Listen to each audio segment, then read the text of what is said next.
تک پہنچنے کا راستہ قربانیوں سے ہو کے جاتا. آپ سب متوسط یا غریب لوگ بیٹھے ہو. میرے نبی جیسا غریب پوری کائنات میں کوئی نہیں. میں جبوتی صومالیہ گیا ہوں، وہاں کے غربت کو دیکھ کر مجھے لگا جیسے لفظ غربت بھی ان کی غربت پہ روتا ہے. ایسی غربت میں نے پورے پاکستان میں کہیں نہیں دیکھی جو میں نے جبوتی میں دیکھی، صومالیہ میں دیکھی، کیمرون میں دیکھی، چاڈ میں دیکھی، سوڈان میں دیکھی. 24 گھنٹے میں ایک دفعہ بھی کھانا نصیب نہیں. ہمارا غریب سے غریب آدمی 24 گھنٹے میں چولہا جلا بیٹھتا ہے. لیکن میرے نبی پر جو غربت آئی، کوئی ہے پوری دنیا میں تو اللہ نے مجھے پھرائی ہے جس کے گھر میں 2 مہینے چولہا نہ جلتا ہو. میرے نبی وہ فقیر تھے جن کے گھر میں 2 مہینے چولہا نہیں جلتا تھا. ایک رات آپ سوئے ہوئے، کبھی یوں کروڑ بدلے اور کبھی یوں کروڑ بدلے، بار بار حضرت عائشہ کے ساتھ. تو تھوڑی دیر کے بعد آپ تھوڑا سا آگے ہوئے اور چارپائی کی جو لکڑی ہوتی جس پر باندھ بنا ہوتا ہے اس پہ پیٹ کو یوں فکس کر کے اور نیچے لٹک گئے، دھڑ آدھا نیچے لٹک. فَكَانَ قَابَ قَوْسَيْنِ أَوْ أَدْنَىٰ. واہ واہ واہ، کیا مقام ہے. قاب قوسین، اور کیا حالات سے گزر رہے ہیں کہ یوں آدھا دھڑ نیچے لٹک گیا. ام عائشہ اٹھ کے بیٹھ گئیں، یا رسول اللہ خیریت کیوں؟ آپ اٹھ کے بیٹھے. کہ عائشہ بھوک بہت لگی، بھوک بہت لگی، اس لیے پریشر دیا تاکہ وہ جو بھوک کی طلب ہے نا میدے میں اس کو پریس کیا. اس لیے پتھر باندھتے تھے کہ وہ پیچھے چلا جائے. آپ مسجد میں تشریف فرما تھے، ایک صحابی نے کر یا رسول یہ دیکھیں کپڑا ہٹایا، یہ دیکھیں میں نے پیٹ پہ پتھر باندھا. جن کے لیے کائنات بنائی، جنہیں اپنا حبیب کہا، جن کے چہرے کی قسمیں اٹھائیں والضحی، جن کی زلفوں کی قسمیں اٹھائیں واللیل اذا سجا، جن کے منہ سے نکلے بول کی قسم اٹھائی وقیلہ، جن کے کتاب کی قسم اٹھائی والقرآن المجید، جن کے شہر کی قسم اٹھائی وہذا البلد الامین. اتنی بڑی ہستی ہیں. آپ نے کہا ذرا ادھر دیکھو. آپ نے پیٹ سے کپڑا ہٹایا تو آپ نے 2 پتھر باندھے. دیکھو میں نے 2 باندھے. کوئی ایسا فقیر ہے دنیا میں؟ دکھاؤ. عائشہ بھوک بہت لگی تو اللہ کے تو حضرت عائشہ رونے لگی. کہ یا رسول اللہ پھر آپ اللہ سے مانگتے کیوں نہیں؟ کہ عائشہ نہیں مانگوں گا، اسی بھوک میں اللہ سے ملاقات نہیں مانگوں. مجھ سے پہلے میرے جو بھائی آئے انبیاء وہ اسی فقر میں گئے، میں بھی اس فقر میں جاؤں گا. اپنے گھر میں یہ دکھ رکھا، اپنی اولاد کے ذبح ہونے کو قبول کیا تاکہ آئندہ آنے والی امت کا غریب طبقہ گلہ نہ کرے، شکوہ نہ کرے، حرام راستوں پہ نہ جائے، غلط راستوں پہ نہ جائے، اور مالدار فخر نہ کرے میں کوئی بڑا آدمی بن گیا ہوں، میری اتنی بڑی فیکٹری بن گئی ہے، میری اتنی بڑی کمائی ہو گئی ہے. یہ نہ یہ بڑائی کی چیز ہے نہ وہ چھوٹائی کی چیز ہے. جس سے اللہ راضی ہے وہ بڑا ہے، جس سے اللہ ناراض ہے وہ چھوٹا ہے، چاہے غریب ہے چاہے مالدار ہے. حضرت عائشہ فرماتی ہیں بیٹا 2 مہینے گزر جاتے تھے ہمارے گھر میں چولہا نہیں جلتا تھا، چولہا نہیں جلتا تھا. 2 ماہ گزر جاتے تھے. ایک دفعہ باغ میں تشریف لے گئے، عبداللہ بن عمر آپ کے ساتھ ہیں، صبح کا وقت ہے تو اب کھجوریں گری پڑی جو ملک نہیں ہوتی نا، کسی کوے نے ٹھونگ ماری، کسی طوطے نے اس کو ایسے ہی وہ اس کو ٹک دیا اپنی اس کے ساتھ چونچ کے ساتھ تو وہ گر پڑی. اب اٹھا کے صاف کر کے کھا رہے تھے اور عبداللہ سے کہہ رہے تھے عبداللہ تو نہیں کھاتا؟ انہوں نے کہا جی مجھے بھوک نہیں ہے. آپ نے کہا عبداللہ مجھے بھوک ہے، آج 4تھا دن ہے میں نے کچھ نہیں کھایا. 4تھا تمہیں کوئی ہے جس کے ہاں 4 دن فاقہ چلتا ہو؟ آج 4تھا دن ہے میں نے کچھ نہیں کھایا. ہمارے دسترخوان پہ کتنا کھانا اٹھا کے کوڑے کے ڈھیر میں جاتا ہے.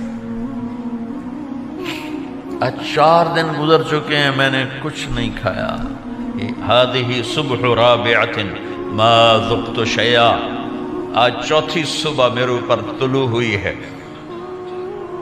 ایک لقمہ نہیں کھایا۔ آپ مسجد میں بیٹھے تھے، کعب بن عجرہ آئے تو آپ کو دیکھ کر ایسے کہنے لگے یا رسول اللہ مالی اراکا متغیر اللون، یا رسول اللہ آپ کا چاند سا چہرہ چمکتا آج مرجھایا ہوا کیوں نظر آ رہا ہے؟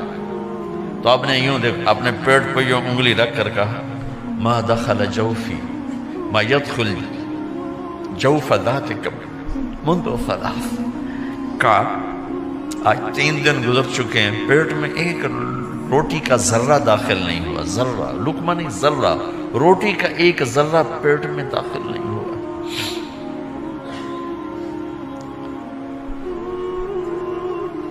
اور اتنی بڑی رسالت، اتنی بڑی نبوت،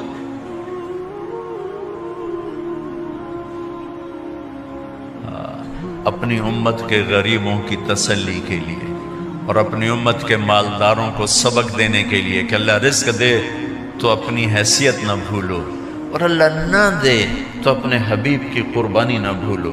انہوں نے تو جان بوجھ کے یہ کیا، جان بوجھ کے، یہ نہیں کہ آپ کو کوئی تنگی اللہ کی طرف سے، جان بوجھ کے۔ اور سارے گھر کا یہ حال ہے۔ حضرت فاطمہ رضی اللہ تعالیٰ عنہ سے ملنے گئے، کہا بیٹے میں اندر آ جاؤں، میرے ساتھ عمران بھی ہیں، ایک صحابی تھے عرب سردار، میرے ساتھ عمران بھی ہیں۔ کہا ابا جان میرے گھر میں اتنی چادر نہیں کہ اپنے آپ کو چھپا سکوں، پردہ کرنے کے لیے میرے پاس چادر کوئی نہیں، تو آپ نے اپنی چادر اندر دے دی، کیسے پردہ کرنا، تو لپیٹ لی۔ اب اندر آئے تو آپ نے پوچھا میں نے سنا تھا تو بیمار ہے، میں تیرا حال پوچھنے آیا ہوں۔ تو باپ کو دیکھ کے آنسو نکل آئے کہ یا رسول اللہ بیماری بھی ہے اور بھوک بھی ہے، دونوں ہی ہیں، صرف بیماری نہیں بھوک بھی ہے، بڑے بڑے مصیبتوں سے لڑ جانے والے ماتھے پہ کبھی بل نہ آیا۔ بیٹی کے آنسوں نے پگھلا بھی دیا اور رلا بھی دیا، آپ بھی رو پڑے، آپ بھی رو پڑے۔ پھر کہا میری بیٹی نہ رو، والذی بعث اباک بالحق ما ذقت من 3 ایام طواقا، آج 3 دن ہے میں نے ایک لقمہ نہیں کھایا، میں تیرے ساتھ۔ اور میری بیٹی میں تمہیں بتاؤں، میرے رب نے مجھے کہا تھا میرے حبیب اگر آپ چاہیں تو احد پہاڑ سونا بنا دو، 10 میل لمبا چوڑا ہے احد پہاڑ، 10 میل، میں احد پہاڑ سونا بنا دوں آپ کی خدمت میں پیش کروں؟ تو میں نے کہا نہیں یا اللہ مجھے نہیں چاہیے، میں ایک دن بھوکا رہوں گا، ایک دن کھانا کھاؤں گا۔ پھر فرمایا بیٹی کیا تجھے یہ عزت کافی نہیں ہے کہ اللہ نے تجھے جنت کی عورتوں کا سردار بنا دیا؟ یہ سرداری سونے چاندی میں تل کے نہیں ملی ہی، ہوئے ہوئے ہوئے، میں قربان جاؤں۔ بھائیو اب سب ماشاءاللہ نوجوان نظر آ رہے ہو، تھوڑا وقت نکال کے اگر آپ پڑھے ہوئے ہو اپنے نبی کی زندگی پڑھا کرو، اپنے نبی کی زندگی پڑھا کرو، بڑا ایمان بھی بنے گا، حوصلہ بھی ملے۔ آپ حسن حسین کو کہتے تھے میری آنکھوں کی ٹھنڈک، میرے جگر کے ٹکڑے، میرے سینے کی ٹھنڈک، میرے لاڈلے، جنت کے چاند، جنت کے سردار، میرے 2 پھول، یہ سارے الفاظ حسن حسین کے لیے ہیں۔ اور ان کے بھوک کی وجہ سے رونے کی آواز سنتے تھے اور تڑپتے تھے، لیکن روٹی نہیں مانگی ان کے لیے، روٹی نہیں مانگی، کہ اپنی امت کے غریبوں کو تسلی دینی تھی کہ اگر میں فقیر بن کے جا رہا ہوں تو تمہارے اوپر بھی امتحان ہے، چند دن برداشت کرو۔ آپ نے فرمایا سب سے پہلے میں جنت میں داخل ہوں گا، سارے نبیوں پر جنت حرام ہے جب تک میں نہ چلا جاؤں، اور ساری امتوں پر جنت حرام ہے جب تک میری امت نہ چلی جائے، سب سے پہلے میں جنت میں داخل ہوں گا۔ وما یا فقراء المؤمنین، اور میرے ساتھ میری امت کے غریب لوگوں کی، میرے ساتھ میری امت کے غریب لوگ میرے ساتھ پہلے داخل ہوں گے۔ حضرت فاطمہ کے گھر میں فاقہ حد سے بڑھ گیا تو حضرت علی نے فرمایا کہ جاؤ اللہ کے نبی سے کچھ تو مانگ کے آؤ، کچھ تو پیٹ میں جائے۔ زندگی میں کبھی ایسا موقع نہیں آیا یہ ایک دفعہ اتنا فاقہ آیا کہ حضرت علی جیسی ہستی نے بھی کہا جاؤ، تو آپ تشریف لائیں اور دروازے پہ دستک دی تو اتنا پیار تھا. جب حضرت فاطمہ گھر میں داخل ہوتی، اللہ نے ہمیں اولاد کے ساتھ کیا سلوک کرنا ہے اللہ نے ہمیں اپنے نبی سے یہ بھی سکھایا. حضرت فاطمہ جب بھی گھر میں آتی، اور ساتھ ہی تو گھر تھا، دیوار سے دیوار ملی تھی، روز کا آنا جانا تھا، تو میرے نبی بیٹھے نہیں رہتے تھے، آؤ فاطمہ کیا حال ہے، کھڑے ہو جاتے اور تیزی سے آگے بڑھتے. دروازے پر ہی حضرت فاطمہ کا ہاتھ پکڑ لیتے، ہاتھ کا بوسہ لیتے، بوسہ لے کر ہاتھ پکڑے پکڑے بیٹی کو چارپائی پہ پہلے بٹھاتے، اس کے بعد خود بیٹھتے تھے. اکرموا اولادکم، میرے نبی نے کہا اولاد کو عزت دو، پھر وہ تمہیں عزت دیں گے. ہمارے ماحول میں اکثر ماں باپ نے اولاد پہ ڈنڈا ہی اٹھایا ہوتا ہے، پھر ان میں بغاوت پیدا ہو جاتی، پھر کہتے ہیں اولاد نافرمان ہے. آپ نے دستک دی تو کہنے لگے یہ تو فاطمہ کی دستک ہے، خیر تو ہے، پہلے تو کبھی اس وقت میں آئی نہیں. تو آپ نے ام ایمن سے کہا دروازہ کھولو. ام ایمن نے دروازہ کھولا تو آپ نے استقبال کیا، بٹھایا، پوچھا بیٹی کیا ہوا، اس وقت میں کیسے آئیں؟ کہا یا رسول اللہ بہت فقر ہے، بہت بھوک ہے، آپ کے پاس سنا کچھ مال آیا ہے، کچھ ہمیں بھی دے دیا جائے.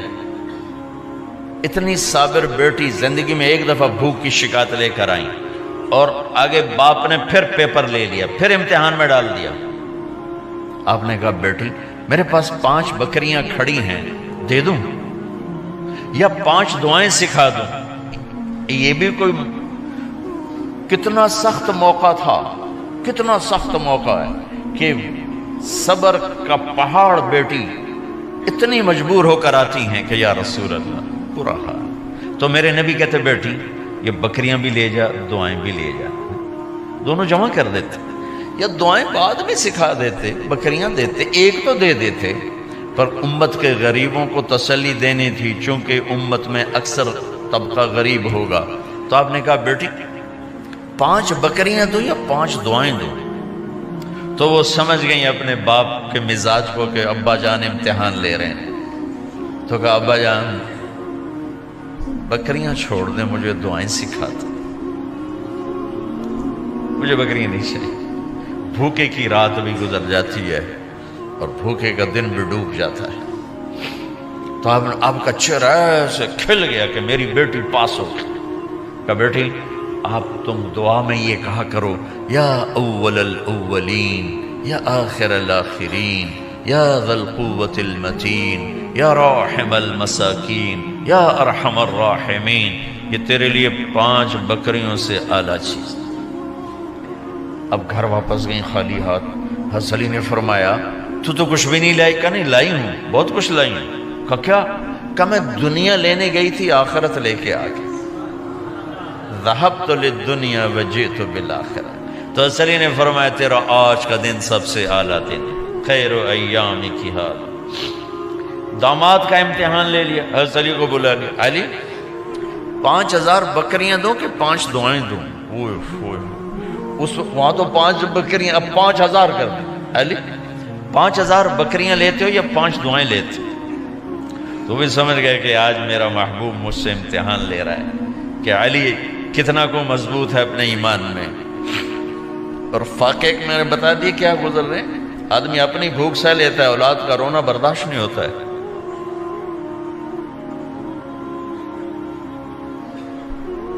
علی 5 دعائیں دوں کہ 5000 بکریاں؟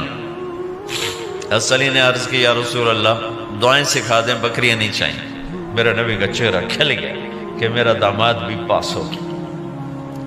علی تو یہ دعا مانگا کر روزانہ، اللہم اغفر لی ذنبی ووسع لی خلقی وبارک لی فی رزقی وقنعنی بما رزقتنی ولا تذهب قلبی الی شیء صرفتہ عنی. یہ 5 دعائیں تو مانگا کر، 5000 بکریوں سے زیادہ ہے. اللہم اغفر لی ذنبی، اللہ میرا گناہ معاف کر. وسع لی خلقی، میرے اخلاق عالی شان کر. بارک لی فی رزقی، میرے رزق میں برکت دے. قنعنی بما رزقتنی، مجھے لالچ سے نکال دے، مجھے لالچی نہ بنا، مجھے حریص نہ بنا. ولا تذهب قلبی الی شیء صرفتہ عنی، جو تو نے مجھے دیا نہیں اس کی میرے اندر سے طلب بھی ختم کر دے، مجھے اس کا طلبگار بھی نہ بنا کہ یہ 5000 بکریوں سے زیادہ ہے۔ میں نے تھوڑا سا اپنے نبی کے گھر کا نقشہ آپ کو بتایا ہے کہ یہ چند دن صبر کی دنیا ہے، اللہ راضی ہو گیا تو موت سب سے خوبصورت پیغام۔